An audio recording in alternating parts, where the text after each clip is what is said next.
Pastor Marcelo Gomes, vamos ter a honra. Pastor Fábio, vem cá, Pastor Fábio, Telêmaco Borba, presidente do Conselho de Pastores de Telêmaco Borba. Vou orar com o pastor Marcelo Gomes, pedindo a graça e a misericórdia de Deus, e que Deus use também o pastor Marcelo, mais uma vez e mais um encontro. Pai do Senhor a todos. Querido Deus eterno e soberano Pai, nós queremos te louvar e te exaltar, Senhor, pela vida do teu servo que aqui se encontra uma vez mais, Senhor, para continuar, Senhor, falando conosco, como o Senhor tem falado, Senhor, na noite de ontem, hoje, pela manhã, que agora, Senhor, o Senhor continue falando, e que a tua palavra, Senhor, ela venha produzir o efeito pelo qual ela será mandada. É o que eu te peço no nome do teu Filho Jesus. Amém. Deus abençoe. Amém. Meus irmãos, várias pessoas têm perguntado para nós vamos disponibilizar pendrive, tem um monte de gente querendo comprar os pendrives com as mensagens. O ano passado eu levei uma bronca do Edmar, no encontro passado, porque a gente contratou uma empresa para produzir os pendrives, e depois vender. E quando eu fui falar com o Edmar, e eu fiz sem autorização dele, e aí ele falou assim, pastor, daí ele falou, não, então tá bom, vamos fazer. Quando terminou o encontro, ele me chamou e falou, pastor Ademir, vamos fazer o seguinte, vamos colocar as nossas mensagens tudo no YouTube. E o pastor, em vez de investir dinheiro num pendrive, comprando as mensagens, ele vai investir dinheiro num livro para edificar a vida dele. Nós vamos distribuir, vamos colocar de graça, no YouTube, para todo mundo poder ter acesso gratuito lá. Tá bom? Então vai ser assim esse ano.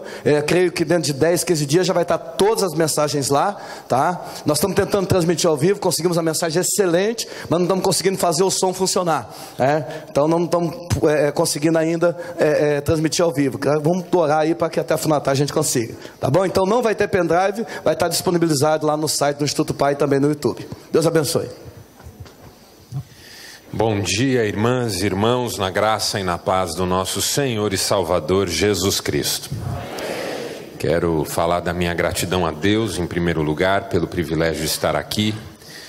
A minha gratidão ao Instituto Pai, pastor Ademir, presbítero Edmar, pelo carinho de sempre, pela generosidade. Agradecer aos meus colegas pregadores que já abençoaram tanto a minha vida. Eu já fui muito ministrado. Brinquei com o pastor Edson que já não tenho lágrimas, mas isso até a próxima pregação, aí descubro que tenho mais sim para chorar. Estou sendo muito tocado nesses dias aqui, e tem eventos que a gente vai e sabe que Deus levou a gente para usar a gente, e tem eventos que a gente vai que a gente sabe que Deus levou a gente para falar com a gente, e é como eu estou sentindo aqui. Eu estou sendo muito ministrado e quero agradecer a Deus pelas suas vidas. Estava comentando com o pastor Djalma, tive o privilégio de vir com ele no carro de Curitiba aqui. Falei para ele hoje, eu já aprendi a amá-lo e admirá-lo. Então que Deus o abençoe, foi muito usado na minha vida nessa manhã. E eu quero agradecer você também por estar aqui, pelo carinho de sempre com o Instituto Pai, pela confiança que você deposita, pelo seu coração aberto, pela sua humildade. Como os pregadores que me antecederam disseram, há pastores e pregadores extremamente qualificados aqui, mas todos humildes e cheios de desejo de receber mais de Deus. Então que o Senhor derrame cada vez mais sobre a sua vida, em nome de Jesus. Eu também trouxe algum material. Quero apresentar 2 livros que não são da minha autoria. A editora Espaço Palavra esse ano publicou 2 livros de autores diferentes, porque até então vinha publicando somente os meus livros. O primeiro livro é de um médico cristão, Dr. Fausto Carvalho. O nome do livro é Pai Sem Sacrifício, baseado na história bíblica de Abraão, quando ele é desafiado por Deus a oferecer Isaque, um sacrifício que enfim não aconteceu. Por isso o título Pai Sem Sacrifício. Você não precisa nem matar seu filho, nem se matar na experiência da paternidade. Vontade dá, eu sei, mas você pode fazer um trabalho bem feito com a graça de Deus. Esse livro é muito prático, muito contemporâneo. O Dr. Fausto é médico pediatra, então também está muito acostumado a lidar com pais e seus filhos. E eu li esse livro 2 vezes, é um livro delicioso. Dia dos Pais agora no final de semana. Você que é pastor e tem um filho que é pai novo, acabou de ter filho, esse livro vai ser bênção na vida dele, tá certo? E o outro livro, de um outro autor também, O Fator Nazireu, A Vida de Sansão, do Pablo Arthur. Pablo Arthur é um desses pregadores da nova geração que Deus tem usado poderosamente. Ele é assembleiano. Tem assembleiano aqui? Eu estava até estranhando, eu falei ele é assembleiano, não ouvi nenhum glória a Deus, falei, ué, foram arrebatados e nós ficamos.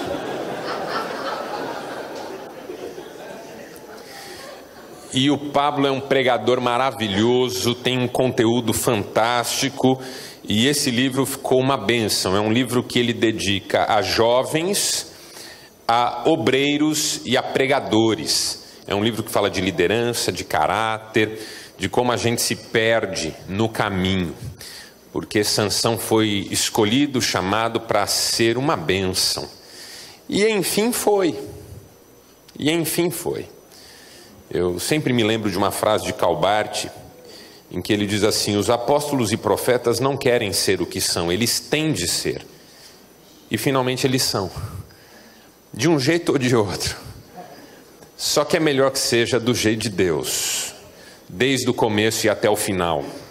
Me parece que essa é a razão do tema desse ano, perseverança, para que a gente não saiba apenas partir, mas saiba também chegar. Partir, todo mundo parte, numa corrida, numa maratona, na São Silvestre, todo mundo parte. A pergunta é quem é que vai chegar. E como escreveu o autor aos Hebreus, ou a autora aos Hebreus, bom de congresso é que a heresia é livre, né, irmão?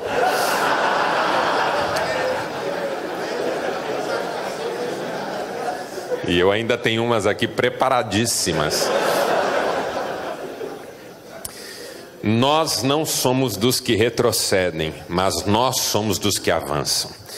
E é com a vida que nós vamos confirmar essa palavra. Então esse livro é muito legal. E dos meus livros, eu não vou falar de cada um para não gastar mais tempo, mas a editora preparou para esse congresso, cada livro meu custa R$35. A editora fez um kit com 5 livros: o Guia da Vida Simples, sobre o Eclesiastes, O Caminho da Excelência, que vem com um CD com 15 mensagens sobre o tema da excelência, Paixão pela Vida, que é um livro bem moderno, na orelha da contracapa vem com um QR Code, para você acessar pela internet através de um aplicativo no celular, 17 mensagens que eu fiz ao vivo sobre esse tema. Sabedoria para Viver e Ser Feliz. Eu tenho defendido uma tese já há alguns anos, que nós sofremos muito no nosso ministério e na nossa vida, não tanto por falta de fé, mas por falta de sabedoria. Fé nós temos.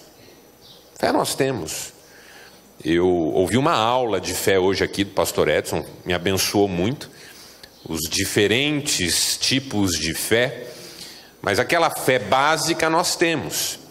O que às vezes nos falta no ministério é sabedoria do alto, porque às vezes até crendo nós tomamos decisões erradas, porque nos falta sabedoria, direção, orientação, conselho. Sem conselho, diz a Bíblia, os planos fracassam, mas na multidão de conselhos tem sabedoria. Então esse livro é muito interessante. E Aprenda a Lidar com a Ansiedade, que é assim, eu sei que pastores não têm ansiedade, eu sei disso, mas pastores pregam sobre isso, de modo que pode ajudar. Esses 5 livros, a editora para esse evento especificamente está fazendo os 5, um kit com 5 por R$100, e ainda divide no cartão, aquela maravilha toda, você se endivida e depois ora muito.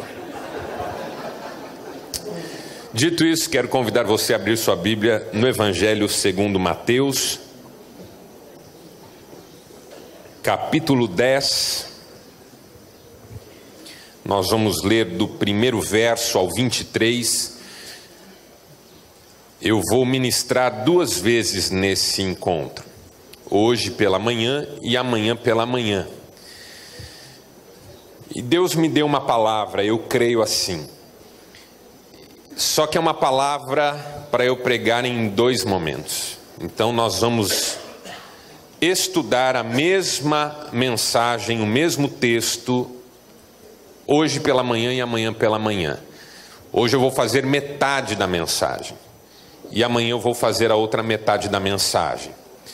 Se eu fosse dar um título para ela, eu diria: os 10 segredos da perseverança e da longevidade ministerial.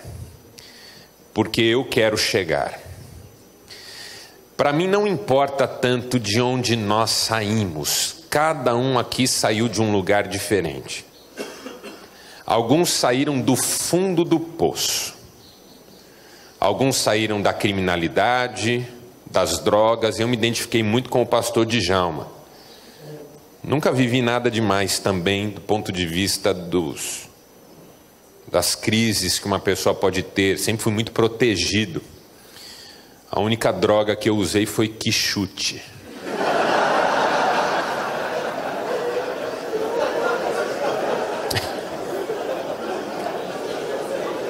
Tirando isso, não me lembro de mais nada.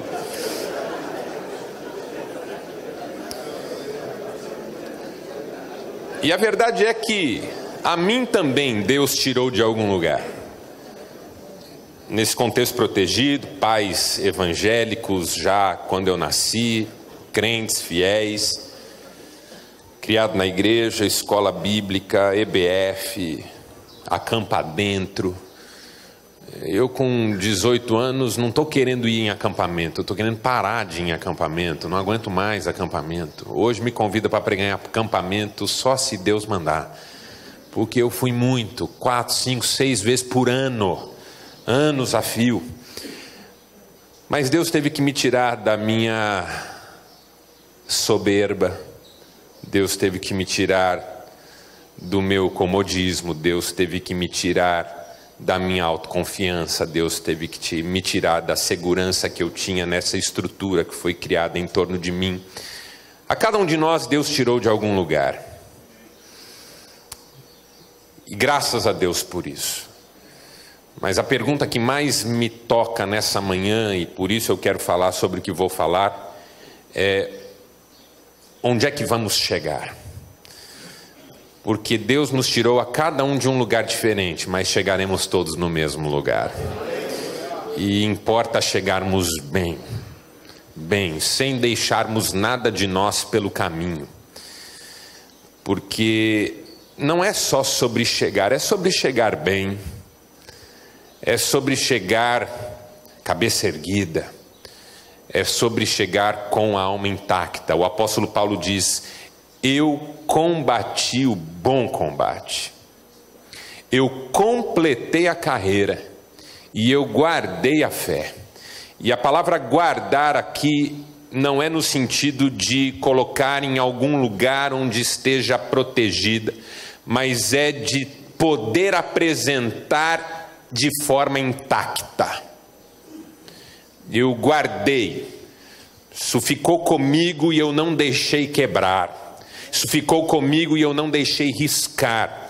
Isso ficou comigo no meio da confusão e eu não deixei extraviar. Eu guardei a fé.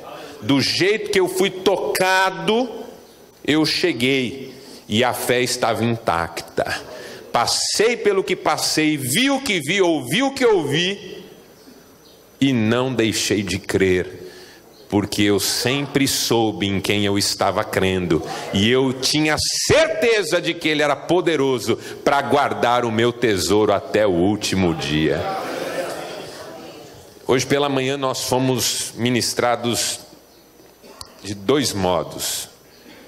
Fomos ministrados para sermos curados, fomos ministrados para crer. Eu quero ministrar sobre algumas coisas que a gente não pode perder, se queremos avançar, se queremos chegar ao fim. Vou falar de forma muito tranquila, para que você possa pensar: meu Deus, será que eu estou perdendo isso?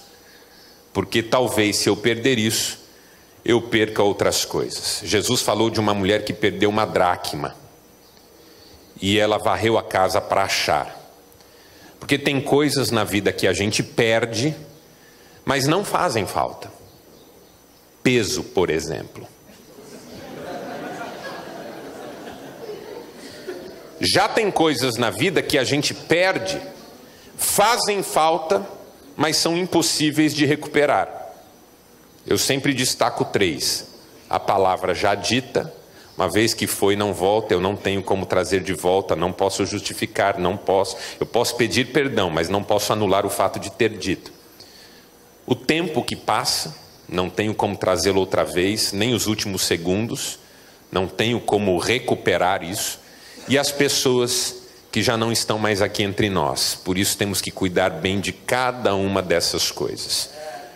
Mas temos coisas... Eu ouvi, mas vou fingir que não ouvi. Porque se você dá voz para o inimigo, ele continua. Então você não dá. E aí ele para.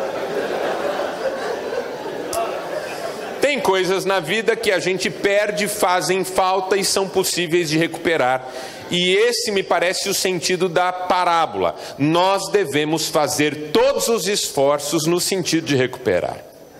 E aí eu quero ler com você então a primeira parte do texto, Mateus 10, 1 a 23, que diz assim: chamando seus 12 discípulos, deu-lhes autoridade para expulsar espíritos imundos e curar todas as doenças e enfermidades.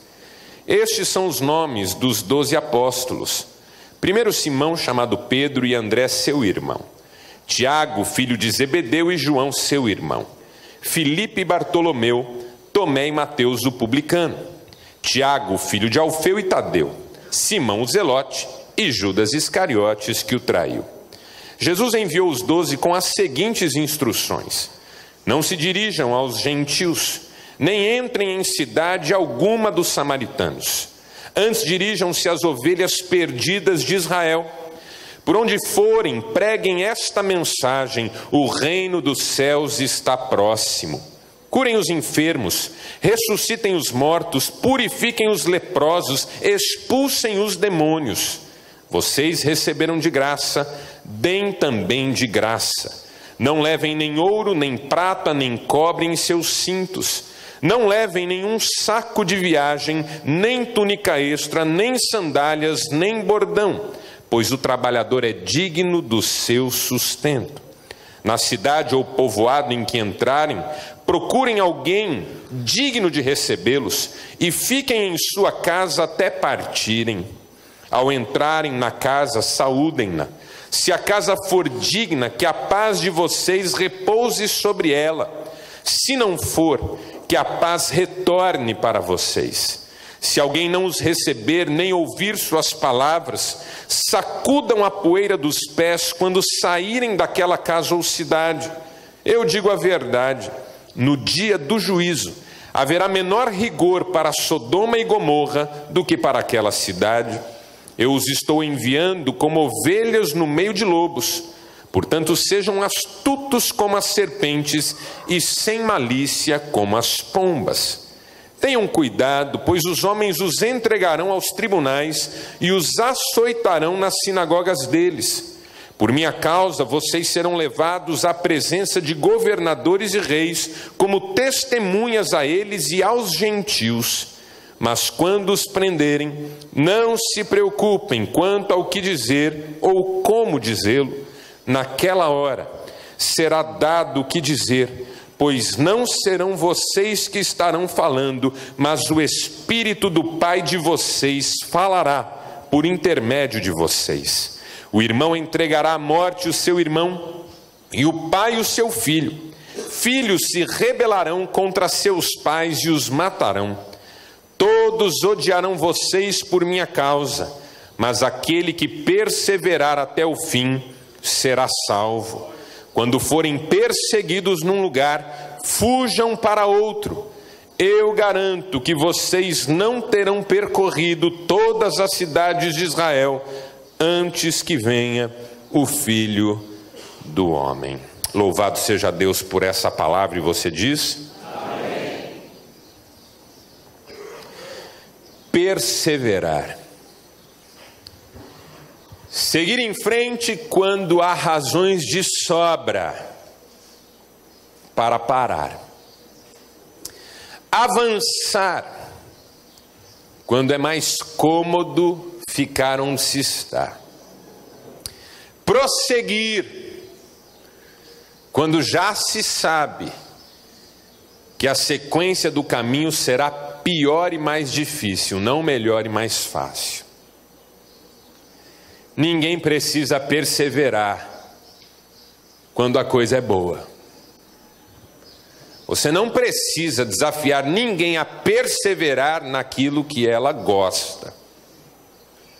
Você não precisa ensinar perseverança para o seu filho quando ele está brincando na rua. Ele vai perseverar em brincar na rua, ainda que você o chame e até o ameace.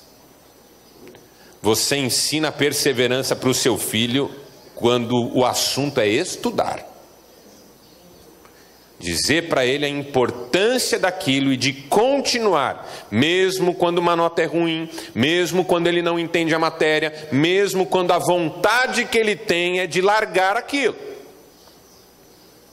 Perseverar é continuar aquilo que nos custa e caro. Perseverança é um desafio do ministério, porque o ministério não é fácil. Eu gosto de ouvir quando pastores dizem eu amo o ministério, porque eu sou muito sincero, há muitos anos você me conhece. Eu talvez seja dos mais reticentes pastores que Deus já chamou e já pôs no ministério. Nunca quis. E piorou quando eu fiquei sabendo do que se tratava exatamente. E até hoje, eu penso que Deus poderia ter chamado outro, com muito mais desejo, com muito mais qualidades, com muito mais capacidades, até com muito mais entrega. Mas eu sei que aprove a Deus me chamar, e eu sei que eu sou privilegiado, e eu luto todos os dias com os meus sentimentos. Eu não sou como um Isaías, eu sou mais como um Jeremias. Eu acordo todo dia de manhã dizendo eu não quero mais. E é como se um fogo queimasse dentro de mim. Eu queria parar, mas não posso. Não recebi essa autorização. Então eu sigo, mas é um exercício de perseverança. De todo dia decidir continuar. Como casamento. Como amizades. Como acertar a vida financeira. Eu faço orçamento de casa, eu sempre fui muito disciplinado nessa parte. Há algum tempo chamei Cristiane e falei, Cristiane, traga os comprovantes de cartão e cheques e tudo mais que eu vou fazer as contas. Aí ela veio com aquele carrinho de mão.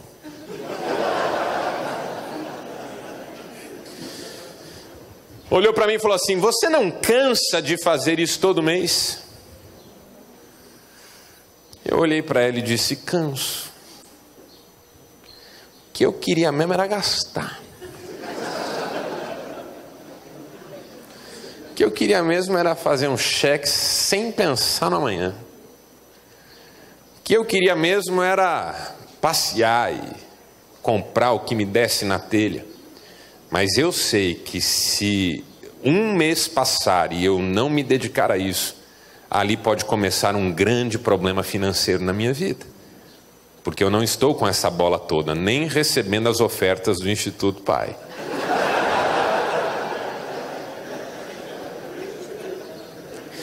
As pessoas pensam que o que elas falam para mim vai passar incólume, mas não vai.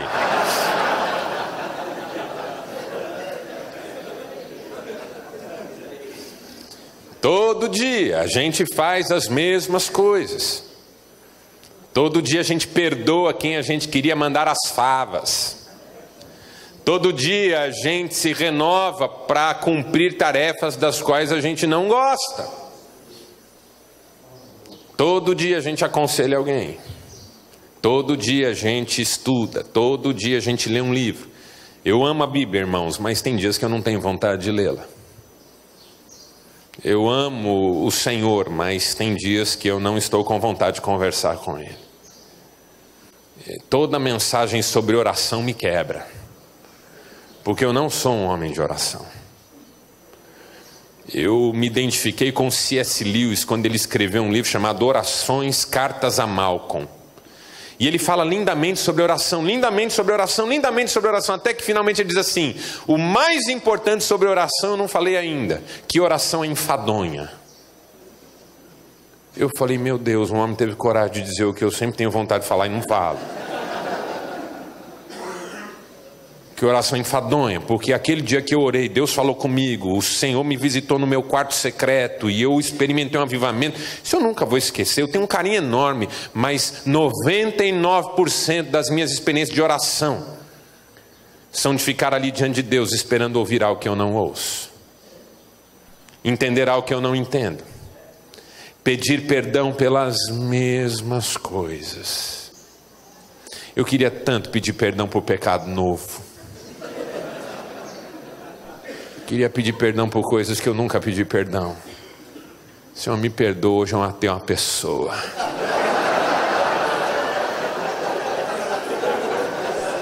Um presbítero. Ah, como eu queria. Mas não. Lá estou eu novamente pedindo perdão por falar demais, como por exemplo agora. Por perder a paciência com gente que eu amo. Por ferir pessoas que só me querem bem. Por deixar de atender gente que eu podia ter atendido melhor, mas eu fiz que não era comigo. E eu preciso perseverar em oração, porque se dependesse de mim eu não orava mais. Tamanho cansaço que isso me traz de alma. Porque toda vez que eu oro, eu não sei você, mas toda vez que eu oro eu vejo pouco sobre quem Deus é e vejo muito sobre quem eu sou, e isso me incomoda demais. Eu imaginava quando eu comecei que toda vez que eu orasse um holofote ia se acender em relação a Deus e eu ia enxergar Deus, mas toda vez que eu oro um holofote se direciona a mim, eu enxergo a mim, e isso me desanima muito. É sobre mim esse negócio de oração. Um dia eu ouvi um pastor dizendo: a oração é a alavanca poderosa que move o coração de Deus. Eu disse: eu quero isso. Eu quero ter essa alavanca que move o coração de Deus. E eu descobri que se essa alavanca existe, eu nunca vi. Porque essa alavanca sempre move o meu coração. Sou sempre eu na oração que tenho que abrir mão do que eu queria. Sempre eu na oração que tenho que dizer não para o meu desejo. Sempre eu na oração que tenho que ser constrangido. Sempre eu na oração que tenho que dizer: eu vou começar de novo. Sempre eu na oração tenho que perdoar alguém que eu estou com vontade de tirar da minha vida. Sempre é comigo esse negócio. Perseverar. Quando tudo sugere que era melhor parar. Por que eu escolhi esse texto? Esse texto tem uma função especial no Evangelho de Mateus, você sabe disso. O Evangelho de Mateus é organizado em discursos. Discursos de Jesus. Por exemplo, o primeiro grande discurso nós chamamos de Sermão do Monte, capítulos 5 a 7. O segundo grande discurso é este de Mateus capítulo 10. Esses discursos são entrecortados por uma relação de tensão entre o ministério de Jesus e o ministério de João. Não é uma tensão como se fosse um conflito entre os dois, é uma tensão para o próprio Israel, porque tem que decidir o que significa essa parceria Jesus-João. Você se lembra uma vez que os religiosos perguntaram para Jesus: com que autoridade fazes estas coisas? E Jesus respondeu: eu vou perguntar para vocês, o batismo de João era do céu ou era dos homens? Por que é que Jesus fez essa pergunta? Porque desde Malaquias está claro que o Messias não vai ser uma produção espontânea, pontual, aparecendo na história sem mais nem menos. Desde Malaquias se sabe que o Messias só aparece depois de ter sido anunciado por um precursor fidedigno. Voz do que clama no deserto, preparai o caminho do Senhor. Só que quando Jesus chega, já há um silêncio profético de 400 anos. Em Israel ficou famoso um ditado: Yahvé fala pelo eco de sua voz. Por quê? Porque não tem profeta. A gente vai lendo os profetas que já passaram e vai deixando reverberar a voz de Deus, porque Deus não fala mais. De repente surge no deserto um homem chamado João.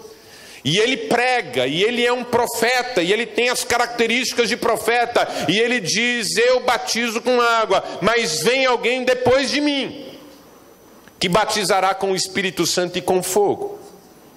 Eu não sou o Cristo, mas eu sou aquele que diz: eis o Cordeiro de Deus, que tira o pecado do mundo.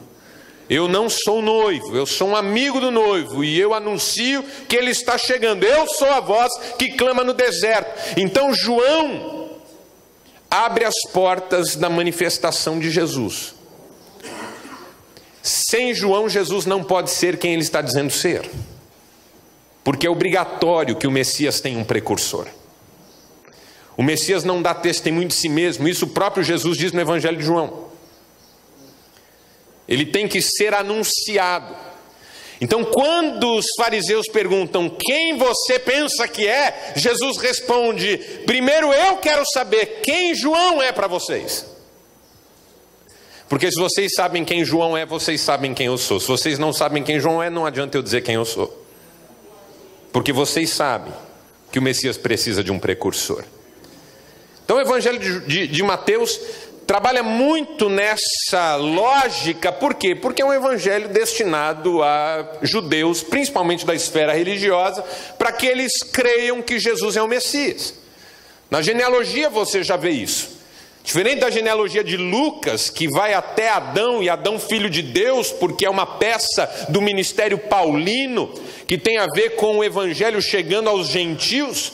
O Evangelho de Mateus faz uma genealogia que vai de Abraão até Jesus, passando por Davi, passando pelo cativeiro na Babilônia, 14 gerações, 14 gerações.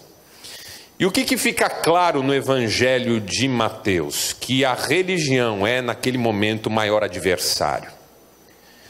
Porque às vezes o maior adversário para a gente entender quem é Deus, quem é Jesus, quem é o Espírito e o que Deus está fazendo na nossa vida é a nossa própria religiosidade. Que evangélico tem muito também. Muita tradição, muita religiosidade. Tradição não é bem a palavra, tradicionalismo. Eu gosto da definição do John Leite no livro A Tradição Reformada. Tradição é a fé viva de gente morta. Tradicionalismo é a fé morta de gente viva. Eu vou repetir para você digerir. Tradição é a fé viva de gente morta, mas tradicionalismo é a fé morta de gente viva. Jesus tem embates furiosos com os religiosos. E ao mesmo tempo está preparando uma nova liderança, que vai pregar o Evangelho. Esse Evangelho que no capítulo 11 de Mateus Jesus vai dizer, é um convite: vinde a mim vós todos que estáis cansados, sobrecarregados. Ora, quem que está cansado? O que é que sobrecarrega? Naquele momento é a religiosidade. É isso que cansa, é isso que sobrecarrega. Jesus acusou os religiosos do quê? Vocês colocam fardos pesados sobre as pessoas que vocês não carregam com o dedo mínimo. Aí é fácil. Vinde a mim vós todos cansados, sobrecarregados, e eu vos aliviarei. Esse é um convite para pastores e pastoras, cansados e sobrecarregados com tantos desafios de suas igrejas. Há alívio na presença de Jesus para nós. É na força dele que nós vamos perseverar. E aí quando chega esse capítulo 10, então Jesus envia essa liderança que ele está formando. O final do capítulo 9 é Jesus dizendo para os seus discípulos que a seara é grande e os trabalhadores são poucos. E é preciso rogar ao Senhor da seara que mande mais trabalhadores. Uma das formas da gente aliviar a carga é dividir a carga. E que bom que o Senhor tem levantado mais trabalhadores. É incrível como às vezes a gente consegue se ressentir de Deus estar levantando outro. Mas que bênção que Deus está levantando muitos outros. Porque eu não daria conta desse recado e nem você, mas juntos nós conseguimos, para a glória de Deus. Juntos nós somos melhores. Tem sinergia aqui, sinergia ministerial. Jesus envia os seus discípulos, mas lhes dá instruções. E eu quero ler essas instruções com vocês na ótica da perseverança. Porque o primeiro desafio para você perseverar é ter foco. Vamos dizer juntos, ter foco? Primeiro desafio da perseverança é ter foco. Dê uma olhada comigo no versículo de número 5.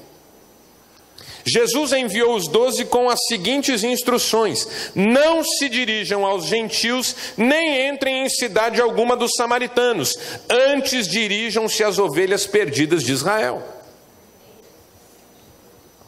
Ora, todos nós sabemos que Jesus tinha um desejo e uma decisão de abençoar também os gentios. Ele mesmo disse: tem ovelhas que não são desse aprisco. Foi ele quem levantou Paulo para ser um pregador aos gentios. Mas além das questões teológicas que estão nesse texto, que todos conhecemos, é a mesma expressão que Jesus usa quando uma mulher cirofenícia, lá no capítulo 15, começa a persegui-lo, gritando: Jesus, filho de Davi, tem misericórdia de mim, minha filha está endemoniada. E Jesus não lhe responde palavra. Os discípulos intercedem por ela. Ele diz: não fui enviado senão às ovelhas perdidas da casa de Israel. Mas aí aquela mulher o alcança, se ajoelha diante dele e diz: por favor, tem misericórdia de mim, Senhor, minha filha está endemoniada. E quando você imagina que Jesus finalmente vai se render àquela cena de uma mãe pedindo por sua filha, Jesus diz: não é justo eu tirar a pão da boca de um filho para dar para um cachorrinho. E quando você acha que aquela mulher vai baixar a cabeça, derramar uma lágrima, ficar ali plantada enquanto Jesus e sua comitiva seguem caminho, talvez desanimada da vida e do mundo, talvez dizendo para si mesma que talvez ele nem fosse tão bom quanto estavam dizendo, que ele nem fosse tão poderoso quanto estavam falando. Quando você pensa que aquela mulher vai se resignar em meio ao seu sofrimento, ela olha para Jesus e diz: eu sei que eu sou como um cachorrinho. Eu sei que não é justo tirar pão da boca dos filhos para dar para um cachorrinho, mas eu também sei que os cachorrinhos comem das migalhas que caem da mesa. E se o Senhor deixar uma migalha cair da tua mesa, a minha vida é transformada. Uma migalha da tua mesa e eu já não sou mais a mesma, e a minha filha já não é mais a mesma. Se o Senhor dirigir a mim uma migalha da tua mesa, tudo muda. Eu queria ser como essa mulher, sem vitimismos, sem ruminação, apenas fé. O próprio Jesus reconheceu: mulher, grande é a tua fé. Por que é que Jesus se comportou desse modo? Por que é que ele disse isso para os discípulos? Porque tem anúncio e denúncia aqui. Anúncio porque Israel precisa saber que o Senhor Messias chegou, e é uma mensagem urgente, porque tem pouco tempo. O Evangelho de Lucas trata isso com muita força, porque Jesus faz o ministério dele no Evangelho de Lucas até o capítulo 9, verso 50. Quando chega o verso 51, ele é tomado por um senso de urgência. O texto diz assim: que ele, sabendo que o seu tempo era chegado, partiu resolutamente para Jerusalém. E aí no momento seguinte ele entra numa aldeia de samaritano que não o recebe, E os discípulos, com a rixa histórica com os samaritanos, querem ajudar. E é um problema quando a gente quer ajudar Deus. E eles fazem isso numa espiritualidade que chega a dar gosto, é bonita, fica lágrima nos olhos da gente. Porque eles dizem: Senhor, queres que roguemos ao Pai? Olha que coisa linda. Aqui tem oração, aqui tem fé, aqui tem temor de Deus, aqui tem adoração. Olha que lindo. Senhor, queres que roguemos ao Pai e Ele mande fogo do céu? Eu já lembrei de Elias para consumir esses samaritanos. Chega a ser inspirador.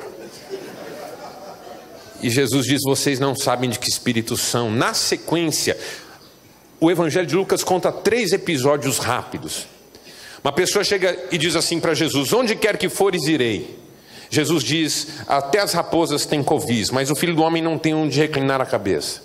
Aí vem uma pessoa e Jesus diz: me siga. Ela diz: deixa-me primeiro sepultar meu pai. Jesus diz: deixa os mortos sepultarem seus mortos. Na sequência vem uma outra pessoa e diz: eu vou te seguir, mas deixa-me despedir-me da minha família. Jesus diz: quem põe a mão no arado e olha para trás não é apto para o reino dos céus. Você fala: meu Deus, por que isso? Aí você reconhece nesse texto, porque você já leu e já reconheceu isso, que todas essas frases aparecem no Antigo Testamento. Quem foi que disse: onde quer que fores, irei eu? Foi Ruth para Noemi. A Noemi ficou reticente, mas depois deixou. Quem foi que disse: deixa-me primeiro sepultar meu pai? Foi José, que pediu para o faraó, e o faraó disse: vai. Quem foi que disse: deixa-me primeiro despedir da minha família, dos meus pais? Foi Eliseu, quando Elias lançou sobre ele a capa, e o Eliseu teve de Elias essa afirmativa: pode ir, depois você volte. Ou seja, no Antigo Testamento, para cada uma dessas frases a resposta foi sim. No Novo Testamento, para cada uma delas a resposta é não. Por quê? Porque tem urgência. Tem urgência aqui. Não dá tempo de perder tempo. Então essa urgência no ministério de Jesus leva ele a dizer para os seus discípulos: tenham foco.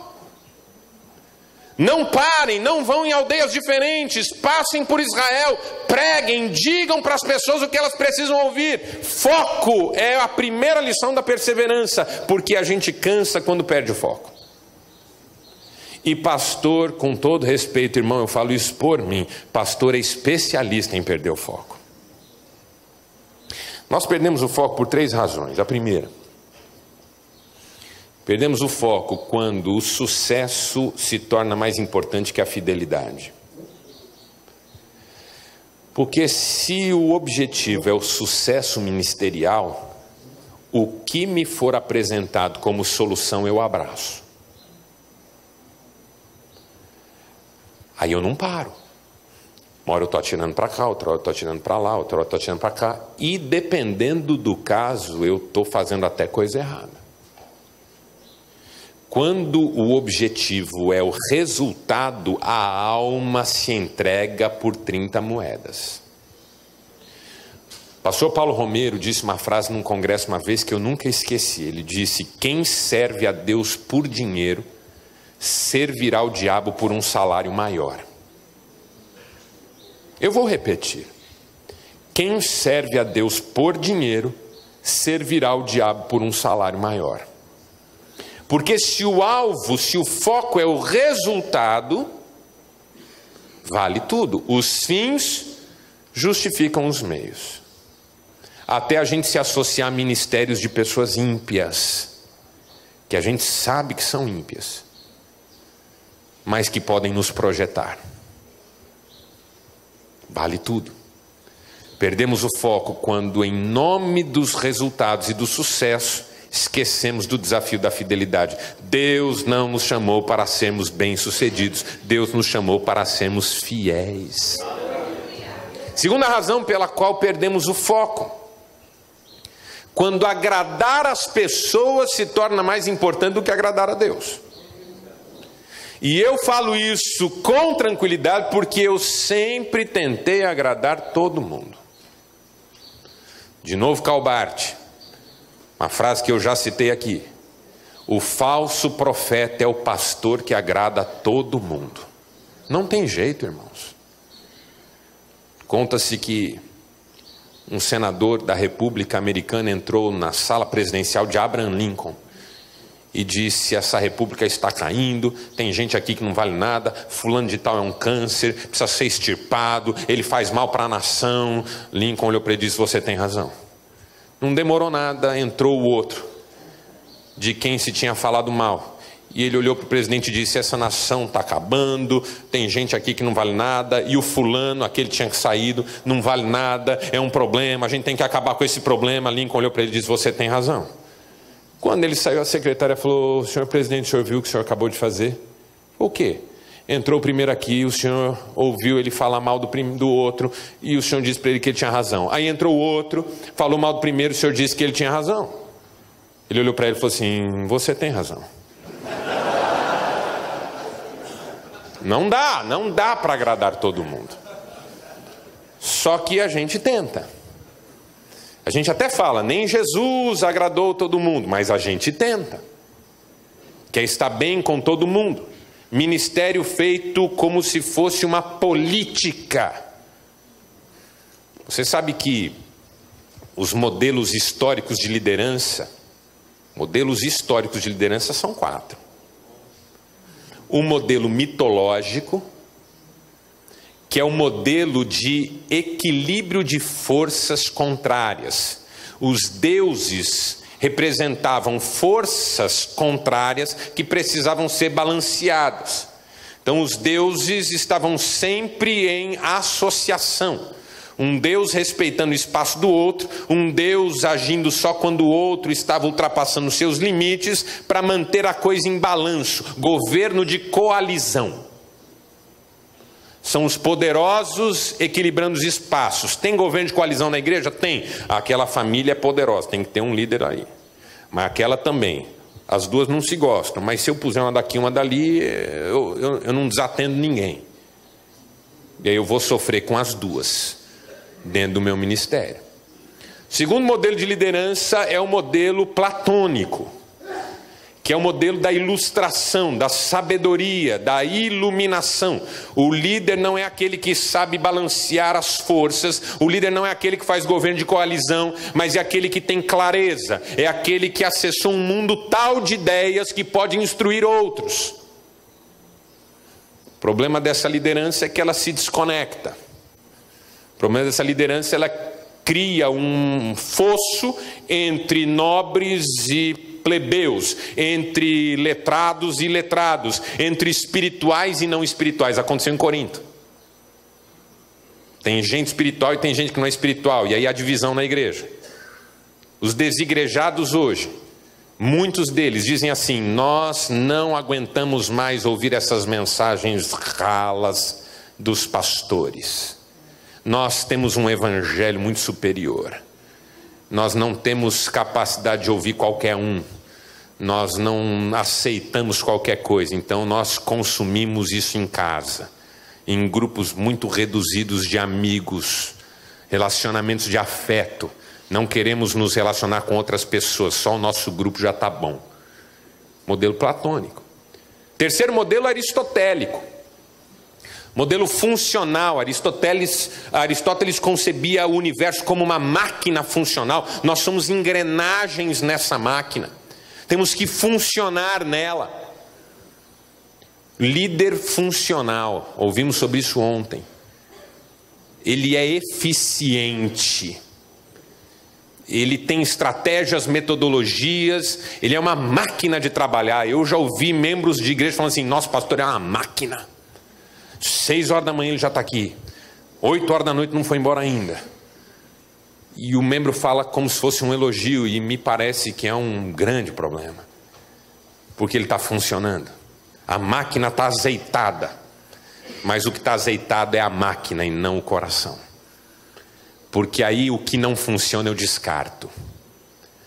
Aí eu tenho um obreiro que não funciona, a célula dele já tem 6 meses e não multiplicou ainda. Não, troca rápido. Troca rápido, porque não pode parar a máquina. Porque se parar a máquina, a gente não cresce. Tem que seguir a máquina. Mas isso aqui não está pronto para ser batizado. Mas a gente falou que ia batizar 300 esse ano. Tem que batizar. Mas deu 298. Pega alguém na rua lá. Traz aqui. Vamos batizar outro. Tem que dar 300. Por quê? Porque é uma máquina, tem que funcionar. Aí o quarto modelo é o modelo judaico-cristão. Ele não é mitológico porque ele não concilia poderes contraditórios, não é um jeito de assentar aqueles que estão interessados em perpetuar a si mesmos. Ele não é da racionalidade, da iluminação humana que faz separação entre uns e outros. Não é o modelo da funcionalidade que trata a igreja como uma máquina que tem que dar certo. Mas é um modelo do amor, da humildade, do serviço, do temor de Deus. Aquele que quer ser o maior entre vocês, seja o servo de todos. E aí revoluciona a história da liderança. E a gente demorou muito para entender isso, porque depois que Jesus faz o que fez, o modelo de liderança volta a ser mitológico, platônico ou aristotélico. A igreja na Idade Média é assim, a igreja depois da Reforma continua assim, até os dias de hoje ela tem sido assim. E às vezes precisa levantar gente do mundo para dizer, líder é aquele que serve. James Hunter, que é um batista protestante, escreveu um livro que foi best-seller no mundo, só sobre isso. O líder é aquele que serve. Ganhou rios de dinheiro, e a gente sabia disso desde a escola dominical. E não ganhamos nada.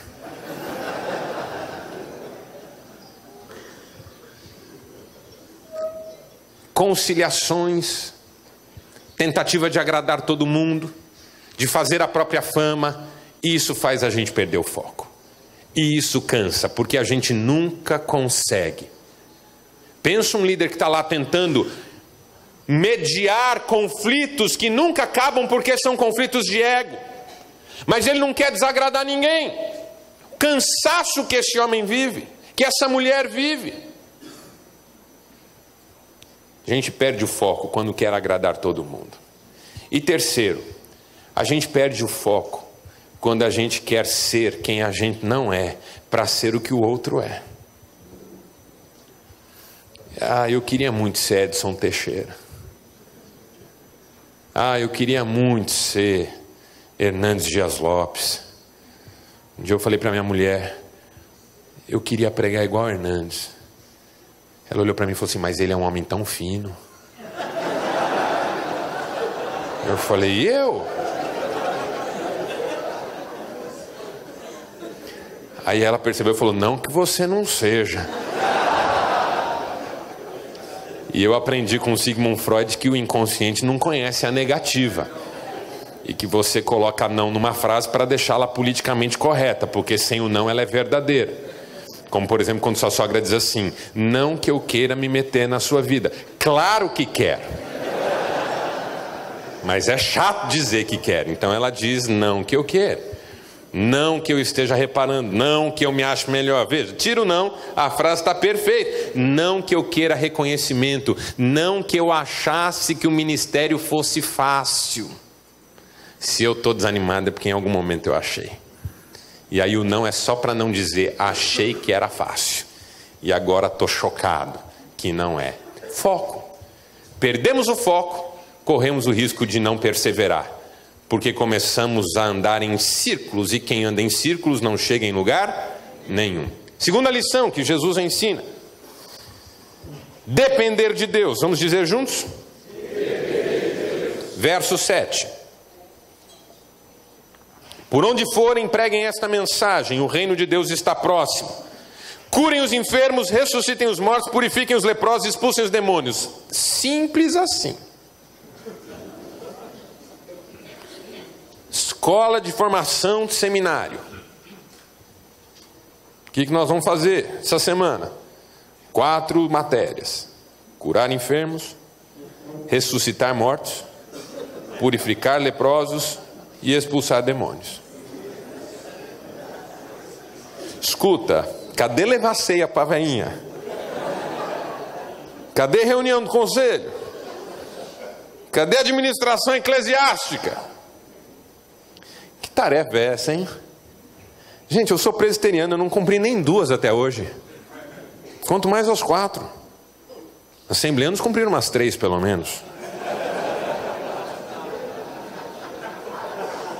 Renovados então?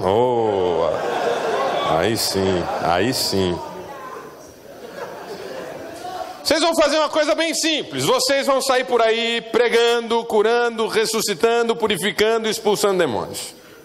Só que duas coisas. Primeiro, vocês receberam de graça, deem de graça. Espera aí, quer dizer que eu vou me tornar especialista em curar enfermo? Sabe quanto um médico ganha? Vou me tornar um especialista em purificar leprosos. Vou me tornar um especialista em expulsar demônios e não vou poder cobrar nada sobre isso. Quando Deus me mandou deixar o pastorado titular de uma igreja com mais de 2.000 membros, um salário, irmãos, todo respeito, era um belo salário. Um carro que a igreja trocava para mim a cada 3 anos. Combustível grátis. Era passar no posto e falar completa. Eu fui aprender o que é dizer 50. Agora.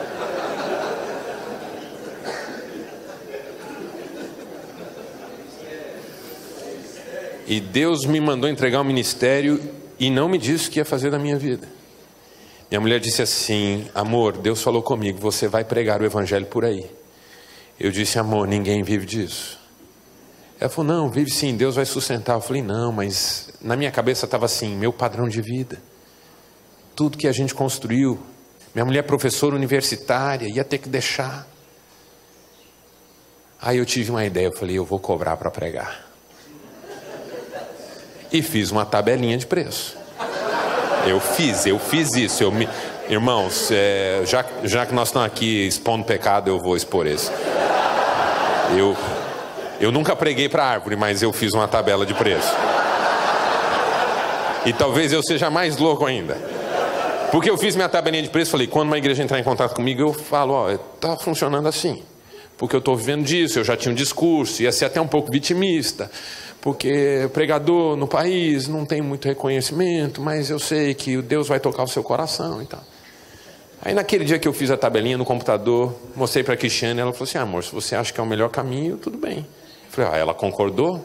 Mulher geralmente não concorda quando a gente está fazendo uma lambança muito grande. Mas ela concordou. Naquele dia eu tinha um compromisso, assumido há algum tempo, então ainda não era nos moldes da tabela. E eu falei: eu vou ouvir uma mensagem. E puxei assim no carro, tinha uma mensagem do pastor Hernandes Dias Lopes, coloquei no... Era sobre a vida de Elias, uma mensagem espetacular. E aí tem uma hora que ele começa: pastores mercenários,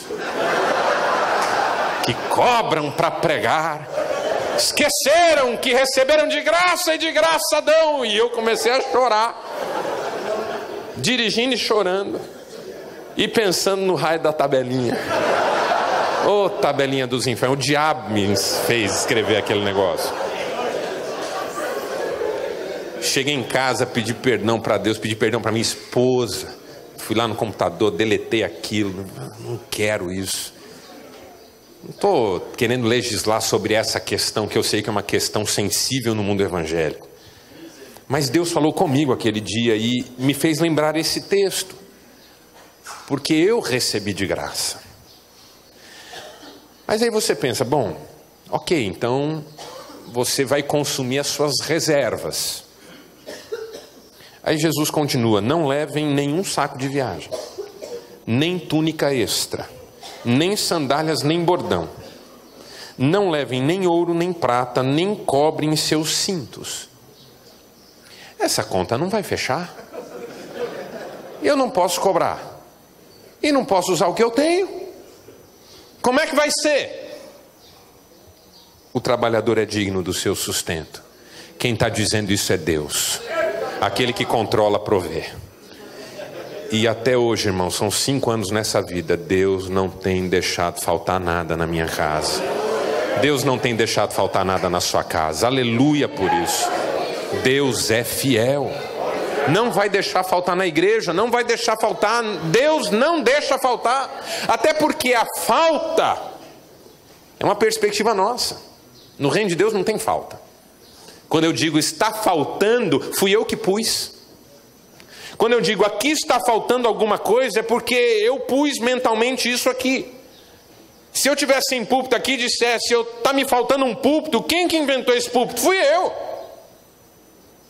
Eu que estou dizendo que ele era obrigatório aqui. Mas se ele não está aqui, é porque Deus vai me ensinar a fazer sem ele. E a hora que terminar isso, eu vou ter experimentado mais um milagre do Senhor. Porque a vantagem de você não ter nada, como o pastor Edson falou aqui, é que você vê o Deus que chama à existência aquilo que não existia.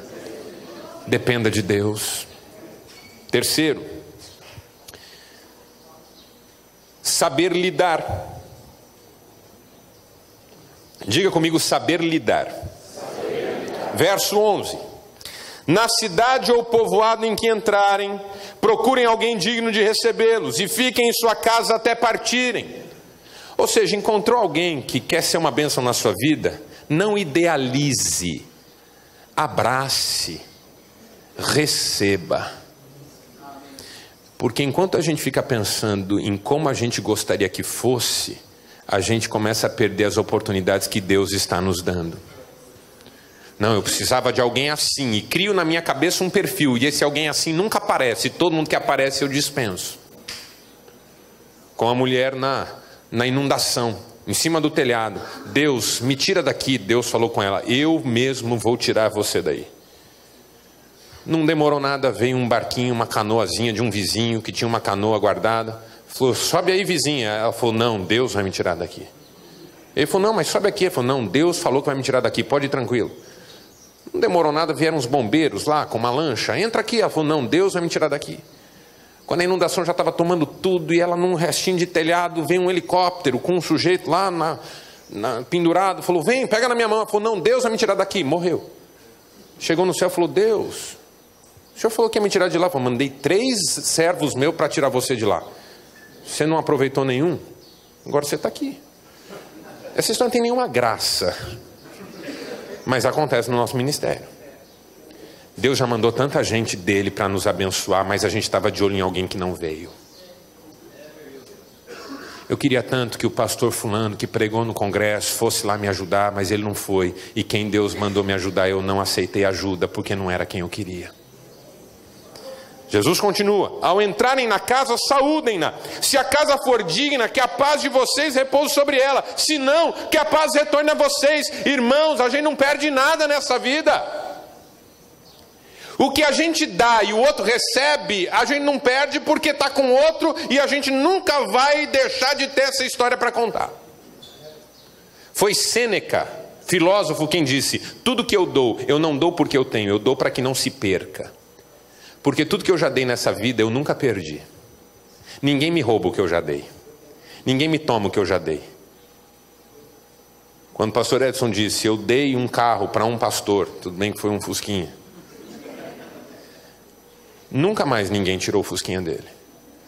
Porque essa história vai acompanhar pelo resto da vida. É uma história de milagre, é uma história de providência de Deus, é uma história de amor, é uma história de fidelidade, é uma história de bênção.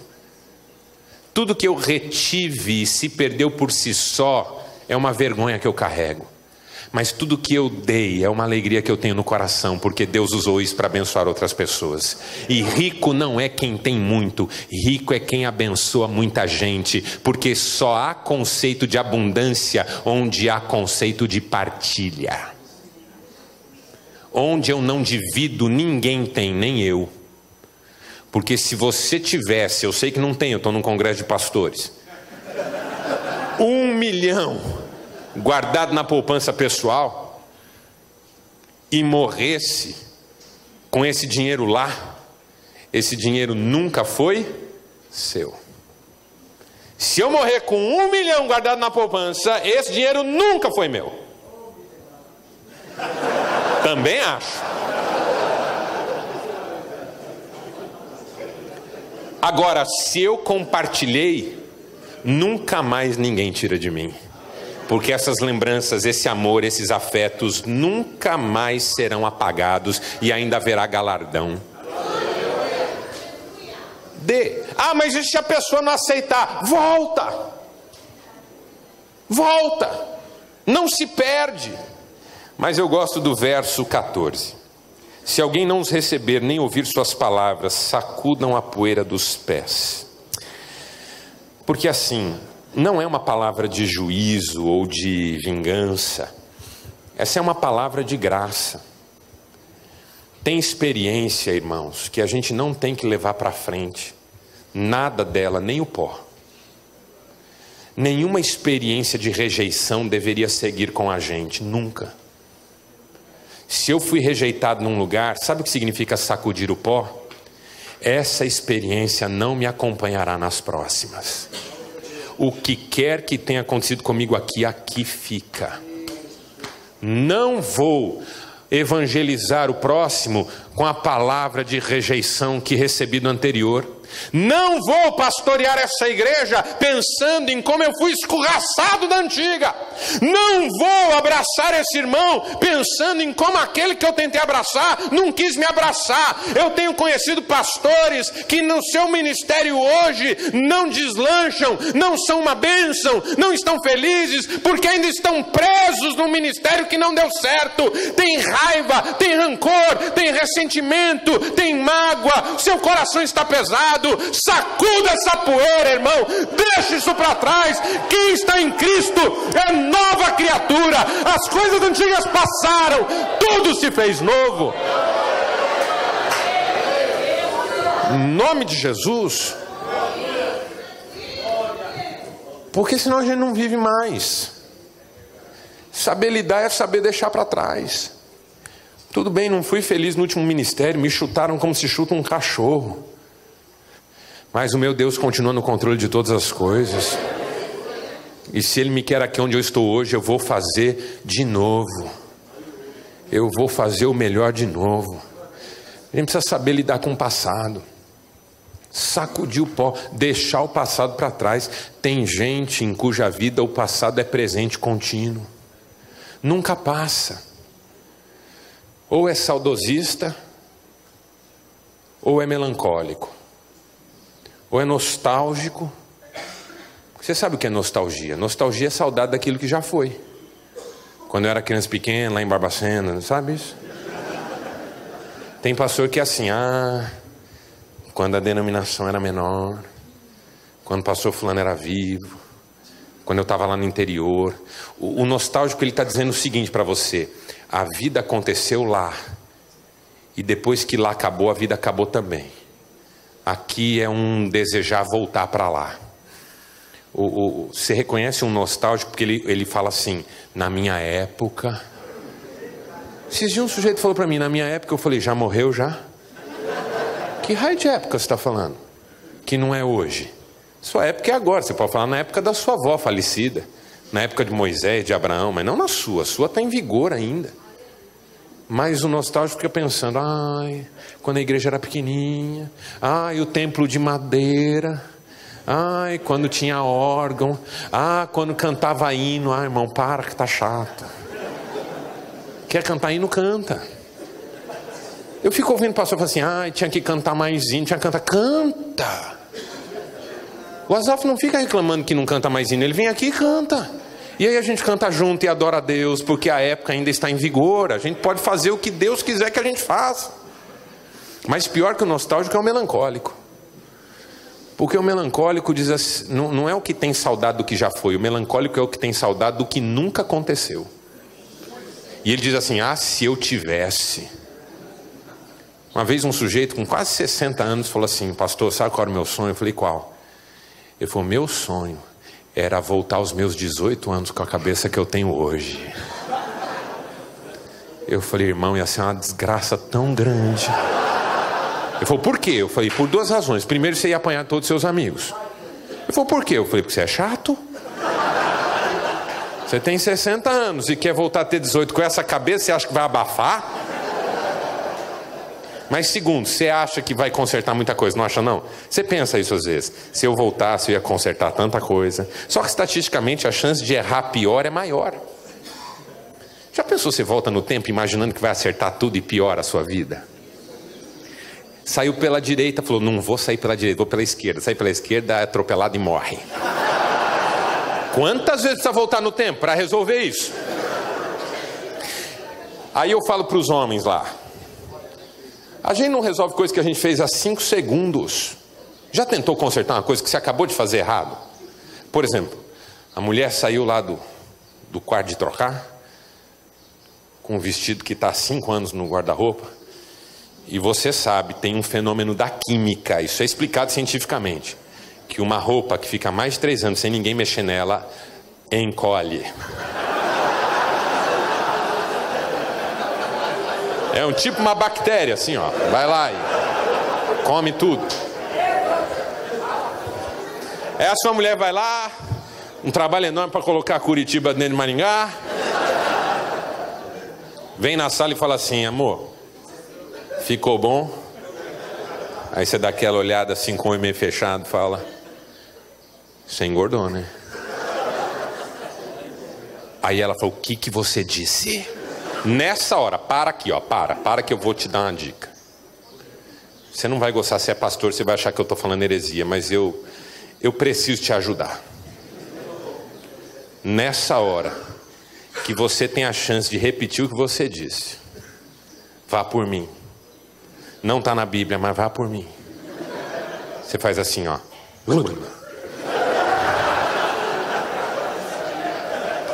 A sua mulher fala: que foi? Você fala assim: amor, entrou um demônio em mim agora aqui. Usou minha boca para falar alguma coisa e saiu. O que quer que ele tenha dito, me perdoe. Você entendeu? Você entendeu a dica? Vai por mim. Mas não, você vai tentar explicar. As irmãs que estão aqui, ajudam ou atrapalham? Ou seja, já aconteceu lá, né?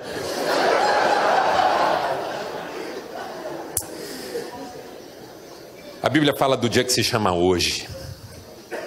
Eu gosto de uma frase do Emmanuel Levinas, sempre cito essa frase: o presente é começo puro. Tim Hensel, escritor americano, escreveu que a boa notícia é essa, que a melhor fase da nossa vida está pela frente. Irmãos, sem nostalgia, sem melancolia, o nosso Deus é o Deus que faz novas todas as coisas. Sacuda essa poeira, em nome de Jesus. Saiba lidar. Quarto, estar preparado. Repita comigo: estar preparado. Verso 16: eu os estou enviando como ovelhas no meio de lobos. 17: tenham cuidado, pois os homens os entregarão. Verso 18: por minha causa vocês serão levados. Verso 19: mas quando os prenderem. Verso 20: não será, ou não serão vocês que estarão falando. Verso 21: o irmão entregará à morte o seu irmão. Verso 22: todos odiarão vocês por minha causa. Deixa eu fazer uma pergunta com toda sinceridade: nós fomos enganados em algum momento sobre o que seria o ministério? Talvez por pessoas, mas não pelo Senhor. Talvez alguém tenha dito para nós que seria fácil, mas o Senhor não. Ele nunca nos enganou. Mas por mais que Ele tenha dito que não seria fácil, Ele disse: não se preocupem, porque quando tudo parecer muito difícil, o Espírito Santo estará com vocês. E vocês saberão o que fazer, porque Ele fará através de vocês. E para terminar, quinto, eu disse que a minha mensagem chamam-se 10 segredos. Paramos aqui no quinto, voltamos amanhã com os 5 últimos, tá certo? Quinto, ser desprendido. Vamos dizer juntos? Ser desprendido. Verso 23. Quando forem perseguidos num lugar, fujam para outro. Irmãos, eu tenho rodado muito o Brasil. Sabe o que eu tenho encontrado?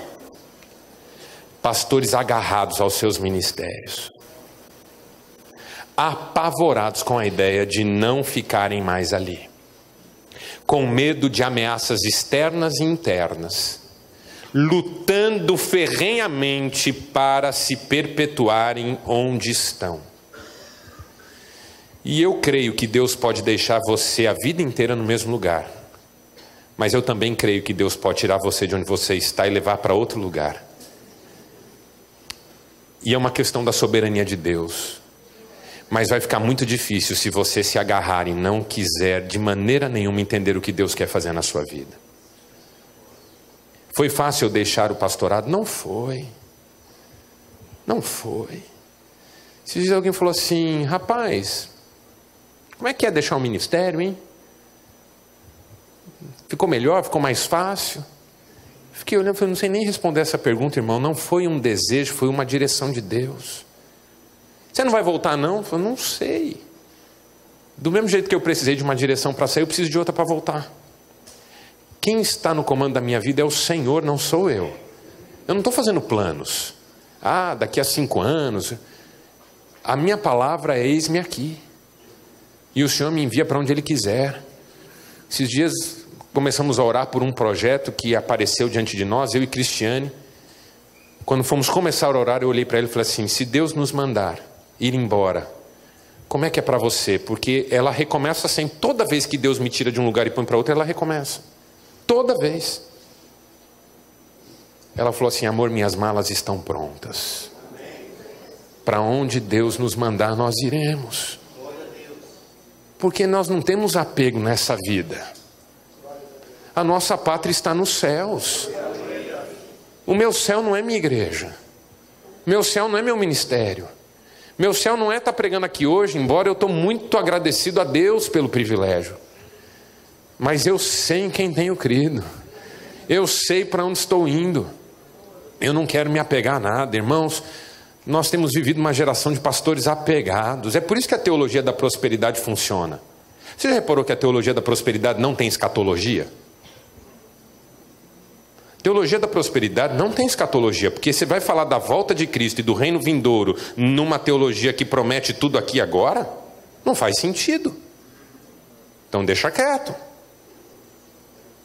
A gente não se apega. Tem 2 coisas que fazem a gente se apegar: o medo do novo e as zonas de conforto. Porque zona de conforto é uma delícia. Quem é que não gosta? Eu gosto. Eu tenho uma zona de conforto na minha casa. É a minha sala de televisão. Eu tenho um sofá que já tem o meu formato.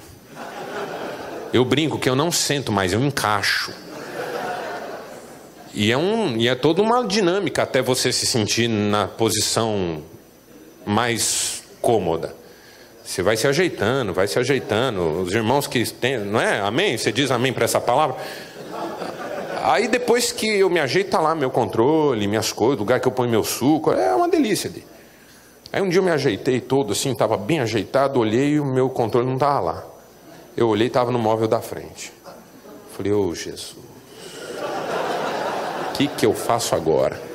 Me veio uma iluminação. Cristiane! Estava lá no quarto. Que foi? Ela gritou. Eu falei, vem cá um pouco. Ela veio, parou ali na entrada da sala de TV. Eu olhei para ela e falei assim, é hoje que a gente tem um compromisso na casa do fulano? Ela falou, não amor, é amanhã. Eu falei, é amanhã. Aproveita que você está aí.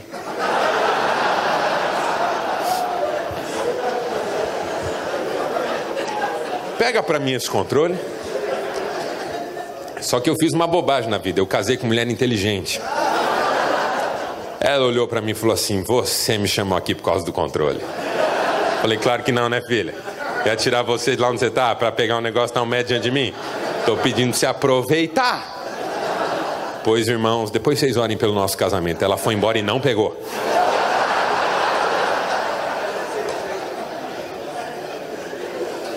Se até nas pequenas coisas a gente se adapta às zonas de conforto, quanto mais nas grandes. Estou confortável aqui nessa igreja, vou começar de novo. Estou confortável nesse país, vou para outro. Estou confortável nesse ministério, vou... Não. Jesus disse, talvez em alguns momentos vocês vão ter que sair de um lugar para outro. Mas não tenham dúvida, é Deus quem está levando vocês. Vamos ficar em pé e vamos orar.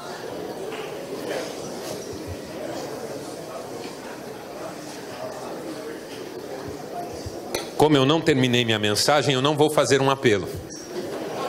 Porque eu não terminei minha mensagem. Espero terminá-la amanhã. E espero que ela traga algum desafio para a sua vida. Pai, a palavra de todos nós agora é eis-nos aqui. A nossa vida te pertence. Ninguém disse que seria fácil. Por isso, necessidade de perseverança. Que não percamos o foco. Que não deixemos de depender de Ti. Que aprendamos a lidar com cada circunstância. Que estejamos preparados. E que sejamos desprendidos. Para a honra e para a glória do nome de Jesus. Amém. Deus te abençoe. Obrigado pela atenção.